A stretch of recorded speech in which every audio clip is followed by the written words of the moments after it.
Mr. President of this 77th session of the UN General Assembly, Your Excellency Saba Korosi, Secretary General of the United Nations, Your Excellency Antonio Guterres, Excellencies, distinguished delegates, I am grateful for the immense privilege to join Your Excellencies in this distinguished assembly, a privilege made possible by peaceful, democratic transition following free and fair elections in Kenya on the 9th of August, 2022. Elections that not only stand as testimony of the universal power of democracy, but also of the manifest ability of African peoples to invest in stronger nations and a secure future, robust institutions, effective constitutions, and the impartial administration of the rule of law guarantees the achievement of shared aspirations. This 77th session of the UN General Assembly comes at a unique moment when the entire world is struggling with multiple grave challenges that include regional conflicts, the COVID-19 pandemic, the triple planetary crisis, food insecurity, and the rising cost of living. I take this opportunity to congratulate you, Mr. President, on your election to preside over this session and to express my confidence that your wealth of experience offers us significant assurance of your good leadership.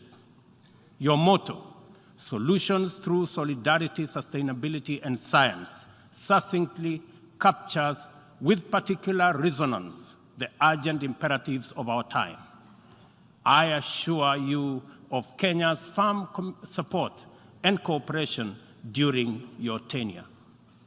I further take this opportunity to commend your predecessor, His Excellency Abdullah Shahid, for his bold steps in steering the United Nations community and for ensuring its business continuity under the unprecedented circumstances occasioned by multiple global threats, such as the COVID-19 pandemic.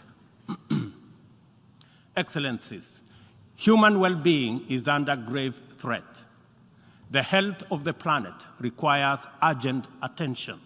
The immense pressure exerted by conventional threats such as climate change, the global food crisis, terrorism, cybercrime, and armed conflict has been compounded by unprecedented, devastating disruptions due to COVID-19. I express my approval of the theme for this session, a watershed moment, transformative solutions to interlocking challenges. Because it boldly signals the window of opportunity we now have to escalate our engagement from firm consensus to decisive action. In many respects, the COVID-19 pandemic stripped us of many illusions and exposed stark justice and solidarity deficits in the face of existential crisis. It brought into sharp focus the global economy's two-lane highway, repressively patrolled by a rising tide of exclusionist nationalism, a specter that undermines prospects of collective action and significantly impairs the resolve of the international community to guarantee fundamental rights, including safety and dignity of the world's vulnerable majority. It is also for this reason that many nations, especially from the global south, now advocate for the democratization of the global governance and a reimagined multilateralism that is inclusive and works for the good of all. Kenya stands ready to work with other nations to achieve the Pan-Africanization of multilateralism and a more just and inclusive system of global governance. It is important to reflect on these matters as we do our best to get our people, enterprises, and industries back on their feet so that the engine of development can power our societies towards prosperity that actually leaves no one behind. Building back better is the universal rallying call to incorporate lessons learned into doing more in a better way to recover from the shock. I suggest that we have a golden opportunity to faithfully adhere to this motto by augmenting it in word and in deed with an additional B, building back better from the bottom. Building back better from the bottom upwards is essentially about including the marginalized to working majority in the economic mainstream. The bottom millions relentlessly wage their daily battle for survival in a crowded arena characterized by scarcity of opportunity and generally precarious existence. The ingenuity, optimism, resilience, and energy in this ever-bustling bottom is sometimes called hustling. Invisibly to policymakers and beyond the reach of many public services, these hustlers take nothing for granted, surviving overwhelming odds and frequently succeeding greatly. In the words of Abraham Lincoln, things may come to those who wait, but only things left behind by those who hustle. It is time to bolster the resilience of our nations, to mainstream these millions through deliberate strategies and efforts for economic inclusion by building back better from the bottom up. The interlocking challenges of conflicts, triple planetary crisis, and the global food crisis have impeded our momentum and obstructed our focus on achieving fundamental transformations towards sustainable development. In the Horn of Africa region, severe drought and disruption of supply chains due to the COVID-19 pandemic, as well as the Russia-Ukraine conflict, have left us food insecure, and consequently, we have been constrained to repurpose our strategies to prioritize drought and famine relief, insulating education and from disruption, and improving social protection and healthcare systems to secure the well-being of our people. Many countries now bear witness to the unsettling phenomena of rivers, canals, and water reservoirs that are drying up on account of drought and heat waves occasioned by climate change. Kenya is no exception. The northern arid and semi-arid rangelands of our country have been gravely impacted by drought, whose severity has not been seen or experienced in 40 years. 3.1 million residents of these atolls are now severely food insecure on account of scarce rainfall over 3 consecutive seasons, leading to poor crop and pasture. This unprecedented confluence of intensely adverse events has exacerbated water scarcity and starvation, worsened by rising food prices, thus complicating Kenya's roadmap towards delivering good quality of life to our citizens and hindering the progress to achieving SDG number 6 and SDG number 2. Severe drought has affected not only the Horn of Africa and the Sahel regions, but continues to devastate many others, including Asia, Europe, and the Americas. If for no other reason, the fact that we all are in this together must strengthen the case for concerted efforts across continents. With this in mind, I call on member states and all relevant stakeholders to demonstrate strong political will and showcase effective cooperation by supporting the most affected countries financially, as well as through sharing land restoration and climate change adaptation technologies. It is through collaboration to expand inclusion that we can attain a new paradigm in multilateralism. The latest report of the Intergovernmental Panel on Climate Change reminds us that we cannot afford to waste another moment debating the merits of doing something vis-à-vis doing nothing. It will soon be too late to reverse the course of events, and then even the best possible interventions will not suffice. As leaders, every day is an opportunity to expedite our efforts to confront the triple planetary crisis. It will be recalled that during the Stockholm Plus 50 meeting, which Kenya had the honor of co-hosting with Sweden, there was consensus from states on the need to act urgently in addressing environmental impacts. Given this agreement, it is deeply concerning that little progress has been made in respect of the needful actions. It is time to collectively contemplate urgent measures needed to implement high-priority actions required to contain ongoing disruptions as we deliberate on long-term implementation approaches to be undertaken. I fully agree with the Secretary General's memorable statement that, and I quote, "We have a rendezvous with a climate disaster," end of quote. I add that we must not be taken by surprise. If indeed forewarned is forearmed, this is our opportunity to mobilize with tremendous urgency and take action at once. Excellencies, the agricultural sector has an important part to play in reducing the severity of climate change. A number of practices have a bearing, positive or negative, on various dimensions of the environment.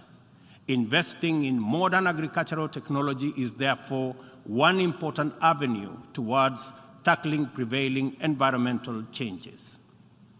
Kenya is responding through substantial investment in climate-resilient agriculture. At the core of our 10-year strategy for agricultural sector growth and transformation are 9 flagships.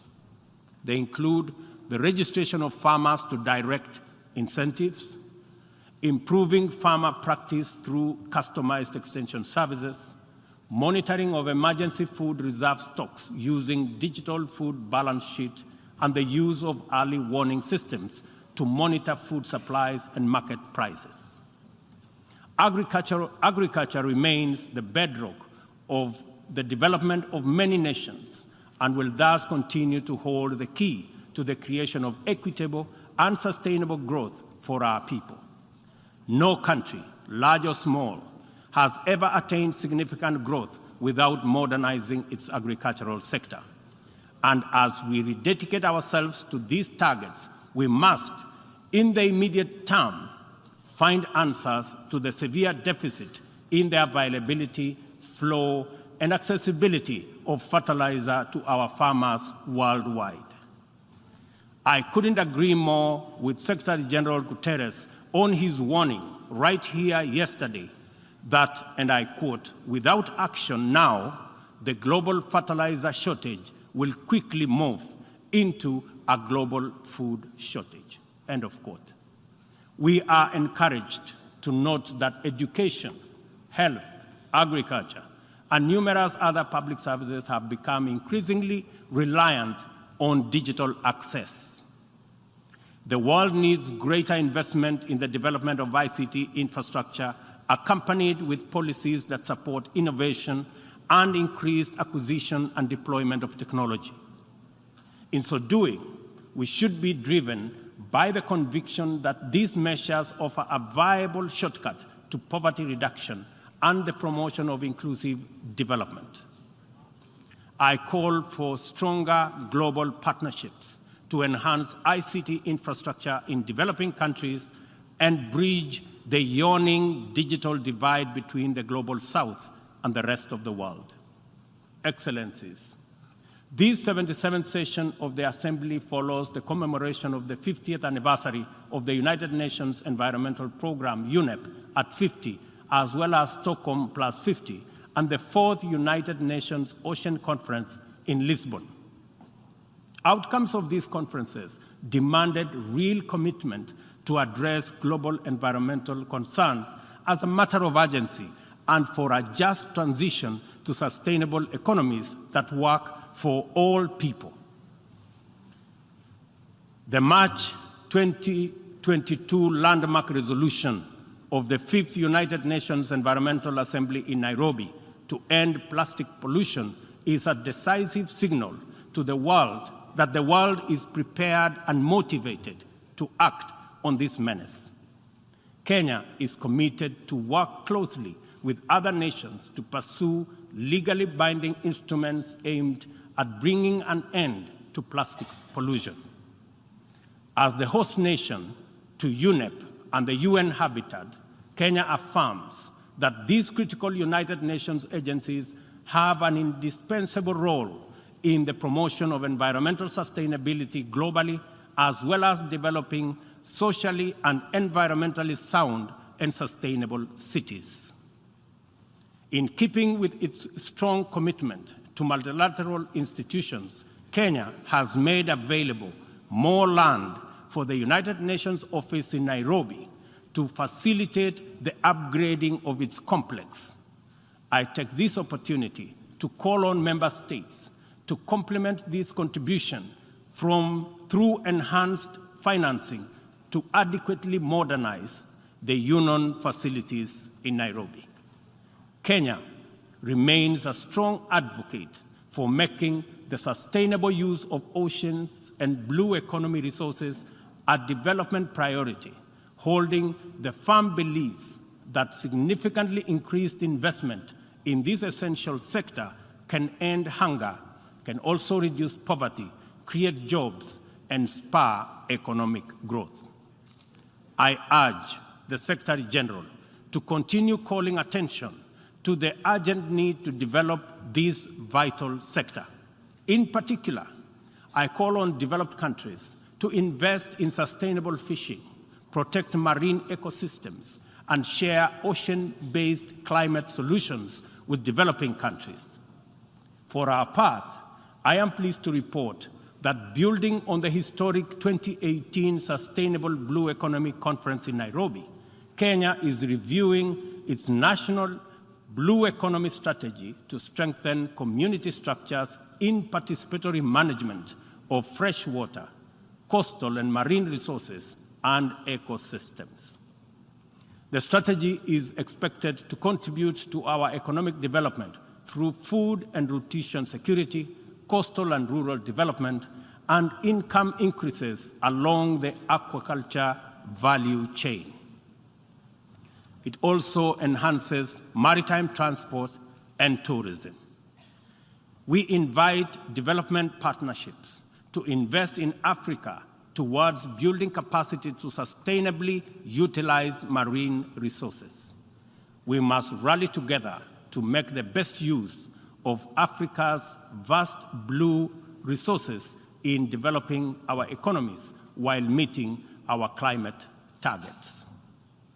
As we look forward to the 27th Conference of Parties to the United Nations Framework Convention on Climate Change, COP27, scheduled for Sharm el-Sheikh in Egypt, it is logical to expect that member states will shift their attention towards the development and implementation of frameworks for climate change mitigation. Accomplishment of pending actions by member states is essential for the implementation work that lie ahead. I therefore call upon all of us to urgently deliver on all commitments made towards climate change financing. On this matter, it is critical to emphasize that we are running out of time. Over the past decade, Kenya has sustained its aggressive pursuit for rapid socioeconomic transformation through three principal roadmaps. First is the Kenya National Vision 2030.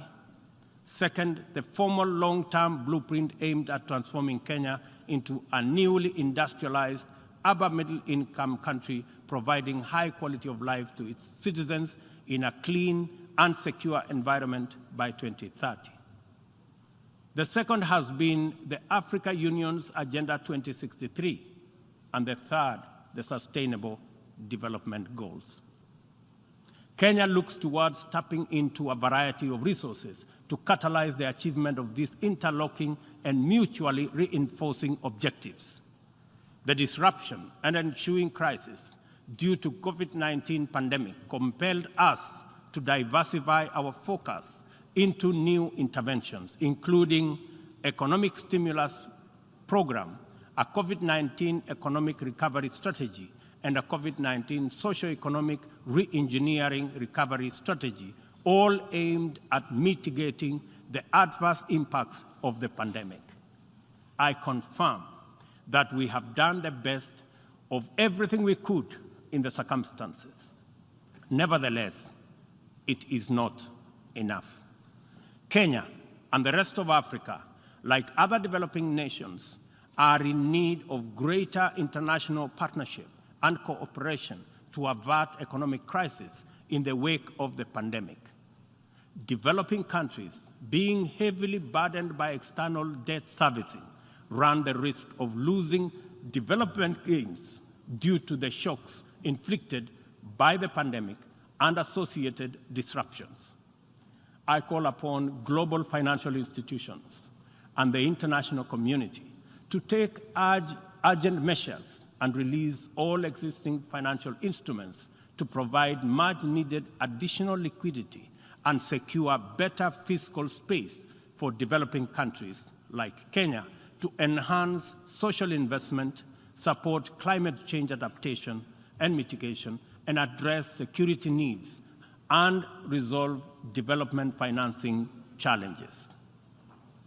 On behalf of Kenya, therefore, I join other leaders in calling upon the World Bank, the International Monetary Fund, and other multilateral lenders to extend pandemic-related debt relief to the worst-hit countries, especially those affected by the devastating combination of conflict, climate change, and COVID-19. Furthermore, I urge the G20 to extend and expand the scope of the common framework to suspend or reschedule debt repayments by middle-income countries during the pandemic recovery period. At this point, I would like this distinguished assembly to take a moment and consider the peace and security landscape, a landscape currently beset with multiple challenges, yet abounding with considerable opportunities. Our home region of East and Horn of Africa is in particular burdened by significant conflicts and challenges with implications for the region's development. We stand on the cusp of first opportunity for galvanizing confidence-building measures to generate and sustain momentum towards sustainable peace. In its role as an anchor state in the region, Kenya has sustained our investment in diplomatic efforts to find lasting peace in multiple situations within and beyond the region. Although some processes have yielded undeniable success, challenges remain. I therefore strongly reiterate our call for partnership towards confidence-building measures and urge more concerted efforts towards sustainable peace and stability. Kenya is currently serving in the United Nations Security Council. I am proud to confirm that our engagement over the last 2 years has prioritized regional peace and security, countering terrorism and violent extremism, peace support operations, climate and security as critical contributions to the collective efforts to build a safer, more prosperous and peaceful world. I am also proud to state that Kenya has continued to champion closer cooperation between regional mechanisms and the Security Council as an effective means to achieving international peace and security. Kenya continues to advocate the renewal of the Africa Union security architecture, which draws comparative strength from the highly productive complementarity between the United Nations, the Africa Union, and the regional economic communities. Working closely with the two elected African countries of the A3 in the UN Security Council, we are committed to finding a stronger Africa voice in the Council and achieving a consensus-driven, rules-based multilateral system. It is our manifest intention to see greater Pan-Africanization of the global agenda in order to make multilateralism work for the people of the world in their diversity. It is time for multilateralism to reflect the voice of farmers, represent the hopes of villagers, champion the aspirations of pastoralists, defend the rights of fisherfolk, express the dreams of traders, respect the wishes of workers, and indeed protect the welfare of all peoples of the global South. Let me express the strong collective conviction of my country that the relevance, legitimacy, and moral authority of the United Nations will forever remain deficient, undermined by the absence of comprehensive reforms of the United Nations Security Council. We therefore remain firmly committed to reforming the Security Council to make it a more effective, representative, and democratic global institution. Given the magnitude and variety of challenges the world continues to confront, a more fit for purpose United Nations is urgently needed, one that possesses the legitimacy and efficacy in dealing with threats to international peace and security. A just and inclusive world order cannot be spearheaded by a United Nations Security Council that persistently and unjustly fails the inclusivity criterion. Similarly, threats to democracy will not be credibly resolved by an undemocratic and representative Security Council. It is vitally important for this critical institution to reflect the values it is entrusted to protect, to defend, to uphold on behalf of humankind. We welcome the call by President Biden this morning for the expansion of the membership of the Security Council as a significant step in the right direction, and we look forward to building consensus for the actualization of the same. The COVID-19 pandemic severely disrupted health systems, seriously challenging the implementation of programs that are vital for the realization of health-related sustainable development goals. To place us firmly back on track and accelerate our progress towards these SDGs targets, it is imperative for us to foster sustainable partnerships between governments, other state actors, the civil society, and the private sector. This modality of collective action is particularly vital for building resilient health systems whose importance in enabling us withstand future pandemics and other health crises can no longer be disputed. For this reason, Kenya will continue to strongly support the development of legally binding World Health Organization international instrument to anchor global solidarity and promote equity. The fact of the matter is that the COVID-19 pandemic exposed for all the world to see the severe deficit of these critical values in our present multilateral configuration. Global supply chains remained impervious to demands in the global South generally, and Africa in particular. Unequal access to vaccines underscored this unjust and unequal situation with unforgettable clarity. Whenever human life, security, and welfare is in jeopardy, it is immoral to administer interventions through frameworks that are anchored on fundamental inequality. We are all witnesses to admirable demonstrations of effective solidarity in response to crises in various parts of the world. Our knowledge of the possibility of spontaneous yet resolute global solidarity reinforces the African exception as particularly repugnant. From genocides and civil conflict to famine and pandemics, the African continent is consistently left behind to bear the brunt of weak solidarity and disastrous failure of multilateralism. History indicates the last time Africa was the focal point of strong and effective multilateralism and multilateral consensus was during the Berlin Conference of 1884-1885, and the character of the ensuing interventions casts a long shadow to date. Not to put too fine a point to it, the failure of multilateralism during crises which relegate the people of Africa outside the cycle of moral consideration and normalizes humanitarian neglect and other casual injustices are failures of humanity. Nothing about Africa, and I say nothing about Africa or its people makes it acceptable for this type of failure to persist in this era.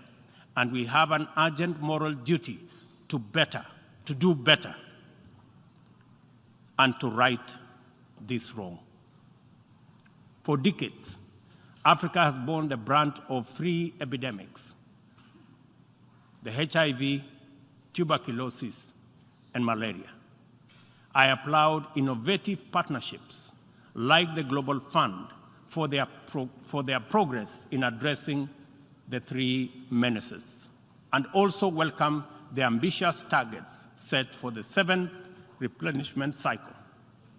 Kenya is committed to supporting the Global Fund and implementing the agreed targets in order to actualize our pledge at the replenishment conference. Kenya calls upon all countries implementing the Global Fund programs, especially fellow African states, to remain at the forefront in championing for successful replenishment of the fund. This way, the mobilization of much-needed resources is enhanced, bringing us closer to the final elimination of these dangerous diseases. In conclusion, Kenya joins the Secretary General in calling for the strengthening of multilateralism as the only sustainable path to a peaceful, stable, and prosperous world for all. This is the imperative of our time and the call of this moment. It is time to work on the trust deficit with stronger conviction that none of us is really safe until all of us are safe. The theme of the 77th session, and I quote, "a watershed moment, transformative solutions to interlocking challenges," end of quote, demands that we recognize the crises we must confront are interlinked in a complicated way. They can only be effectively addressed through more imaginative strategies and innovative formula. A population of 8 billion people in a densely networked world increasingly looks up to the multilateral system as the anchor for their individual aspirations directly and indirectly through robust national frameworks. Increasingly, therefore, the United Nations system is expected to be responsive to these needs, and for the proceedings in this forum, in a forum like this, to speak to ordinary people in far-flung reaches of our incredibly diverse globe. It is impossible to address all their individual needs directly, but it is possible to respond to all of them by speaking with conviction to the universal values of equality, inclusion, justice, solidarity, and collective action, and by making sure that all our interventions effectively reflect them with clarity. The integrity of the international order must be measured by the distance separating our resolutions, consensus, and agreement from decisions, actions, committed interventions, and effective solutions. A watershed moment, therefore, demands that we reduce that gap drastically and quickly. Kenya pursues numerous essential domestic agenda through the multilateral framework. We are heavily invested in the strength, effectiveness, and eventual success of all interventions formulated by the United Nations. It is important that the output of this and other similar fora achieve immediate resonance in the minds and lives of our youth still seeking opportunity to express and actualize themselves, our farmers working to feed nations, our Juakali entrepreneurs striving in pursuit of success in the informal economy, and our professionals who formulate policy, implement strategy, and monitor service delivery in public and private sectors. Africa places immense value in the international community and the tremendous possibilities it can unlock through inclusive, sustainable, and effective action to transform the lives of our people and establish lasting peace, security, and shared prosperity. This watershed moment is our chance to turn the key and open this door of opportunity. We can make progress in addressing the triple global threats and liberate ourselves from the shame of past failures of multilateralism. At this watershed moment, we must not only choose, but also act decisively to bequeath our children and their children a greener, safer, healthier, and more abundant earth. Let us do it together, inclusively, multilaterally. I thank you.